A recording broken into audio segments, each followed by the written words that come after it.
name is Caroline and I like to read books, so let's talk about them. That little introduction was me making a pile on my bed of all the books that I read in 2016, and it is absolutely crazy. I read 103 books this year, which is just completely mind-blowing to me. I read some absolutely amazing books this year, which is why this video is going to be my top 10 favorites of 2016. I did also read some pretty terrible books or ones that I was really disappointed with, but I think I'm going to talk about them in a separate video, maybe in January, just because I don't want this video to go for too long. But anyway, enough of an introduction, let's just jump into it, guys. This, in no particular order, is my top 10 favorite books of 2016. The first favorite I'm going to mention is The Six of Crows duology by Leigh Bardugo. I read Six of Crows quite early in the year and just completely fell in love with the exciting story and the expansion of the Grisha world. I loved the plot and the characters were just absolutely amazing. Then in September, when the sequel Crooked Kingdom came out, I absolutely lost my shit because it was just so fucking good. I've done a few videos talking about this series and I'll leave the links to those down in the description if you're interested,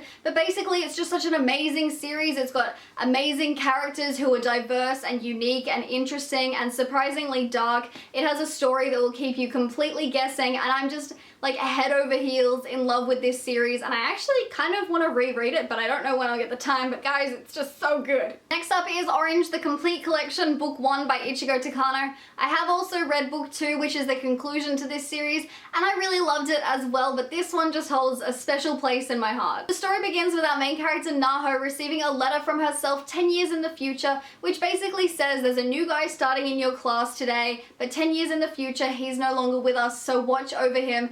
And the story just kind of goes from there, and I don't want to give more away, but this is just the most amazing manga. It's like a sci-fi drama romance, and it's all about friendship and first love and growing up and all these sorts of things. It made me cry. It kind of made me laugh at times. I'm watching the anime and it's really excellent as well. Next up is A Totally Awkward Love Story by Tom Ellen and Lucy Everson, which is just a completely hilarious story about our two main characters, Hannah and Sam, who are graduating high school and decide amongst their separate friendship groups that they want to lose their virginity before they head off to college. I just found this book to be so completely charming. It's awkward and funny in like a super cringy way. I really enjoyed it. I liked our main characters. They were both really real. I liked how honest this story was about sex. I liked the writing. I liked the ending. I liked the friendships in it. I was just completely blown away by how much I liked it because I went into it not expecting it to be that good, and it really was. This next favorite is one that I already rave about enough on my channel, so I'm not going to say heaps about it in this video,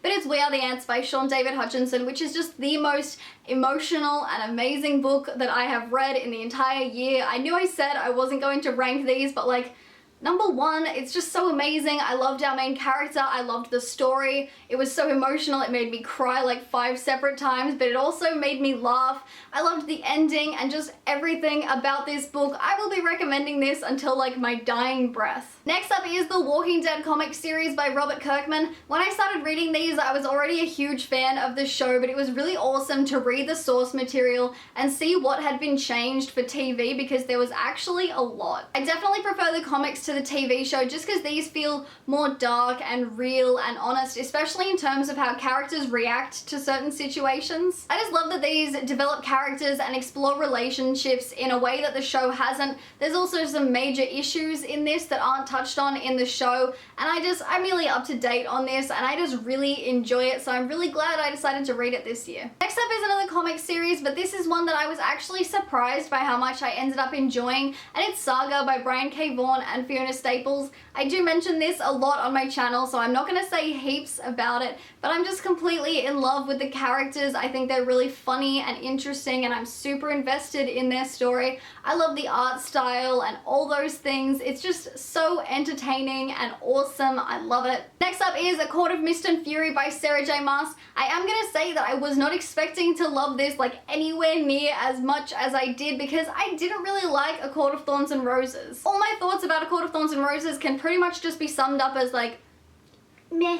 It was good, but not great. But then I read this one and oh boy, it was so amazing. I loved the characters and the ways they developed. I loved the new characters we met. I loved the story. I loved the writing. I loved everything about this book. Like, I devoured it. I was breathing this book in. I finished it at like 3 a.m. and cried. Like, It was so amazing, and it was one of those reading experiences that I'll always remember because I was so completely immersed and invested in the story, and I'm super keen for book 3 because I need to know if all my babies are okay. Next we have The Raven Boys by Maggie Stiefvater. I always feel like I'm saying her name wrong. I've read the first 3 books in this series and really enjoyed all of them, but this one, the first book, is still quite easily my favorite. Again, I wasn't expecting to enjoy this as much as I did, and I was just completely surprised by it. It's all about psychics and prophecies, which is not something I would normally read because it's kind of the more paranormal side of things, and I don't really do that much, but this was just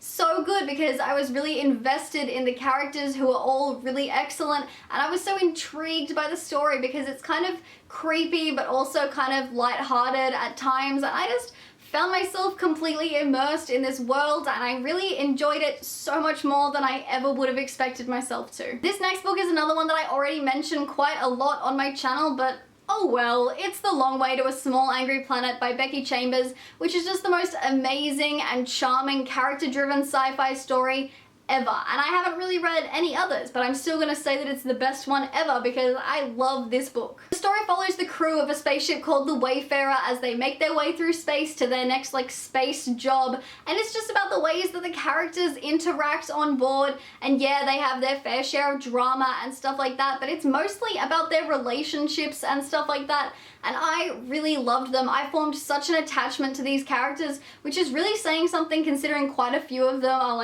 aliens who don't exist, and I still formed a real connection to them, and they were just so cute and funny and adorable, but also the story was really exciting at times, and I feel like it's a really boring way to describe an entire book, but it was just adorable and I loved it so much. Final favorite I'm going to mention is The Kingkiller Chronicles by Patrick Rothfuss. This is book 2 in the series. I don't have book 1 because I'm forcing my boyfriend to read it while he's on holiday, and he is enjoying it, which is awesome. Honestly though, the 2 books in this series are quite easily the best written things I have ever read. It's amazing.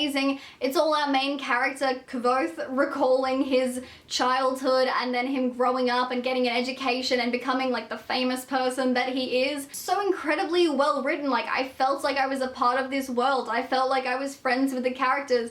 I cried at one point because of music that was being described. It was just, these words had such power over me, and that's not really something you encounter all the time in books. I do say that a lot of books were well written, but this is phenomenally written. This is just the best thing ever, and I can't stop raving about it because it's so good, and I'm annoyed at myself that I put off reading it for so long because now it's just so good. There we go guys, those are my top 10 favorite books of 2016. Be sure to let me know down in the comments what some of your favorites were because I'm really interested to know.